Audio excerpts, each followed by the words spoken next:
Good afternoon, respected jury members. This is my top 50 Ideathon pitch. I'm Ritik Bhatt from Jammu, J&K, and I'm from Mount Public School. The main problems I'm going to focus on is wastage of electricity. Electricity wastage is a raging problem in India. I'm going to ask you one thing: how many times you have let your appliance run and actually forget about it, and at the end of you see your bill and you're actually surprised that where did I use this much electricity? Another thing I'm going to talk about is e-waste. E-waste is also a raging problem in India. People always try to replace their appliances with new ones, but what happens to the old ones that they replace?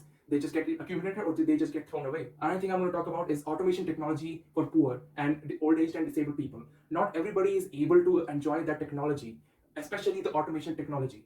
Do you think the old age at your home are having the fullest advantage of it? The idea I propose. It's this, the intelligent controller. It's going to replace your normal switchboard at your home, and any appliance connected to it is directly be able to control by this mobile phone. So it's a home automation, but it's very cheap. The idea is not to make the appliance smart, but the idea is to make the power supply of the appliance smart. Advantage is it saves electricity. It has a timer feature, so that you can keep an eye on your appliances for how much time they're running, and you can even set the timer to your particular appliance for how much time they have to run or they have to turn off. It promotes reusage of your normal appliances. You don't have to buy a smart appliance and replace a normal appliance. You can just simply plug it in, convert it into smart. So automatically it promotes the reuse of your normal appliances at your home.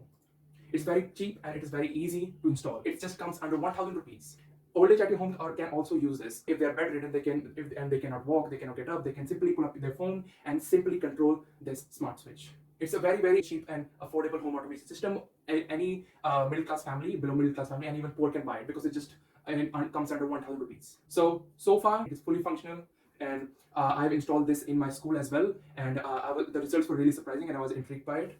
I've also done surveys, and I found people were really curious about it, and they really wanted to try it. It's ready to commercialize. Everything is set up in place. It's really cheap. It's easy to afford, and it is easy to install. That's it. Thank you very much.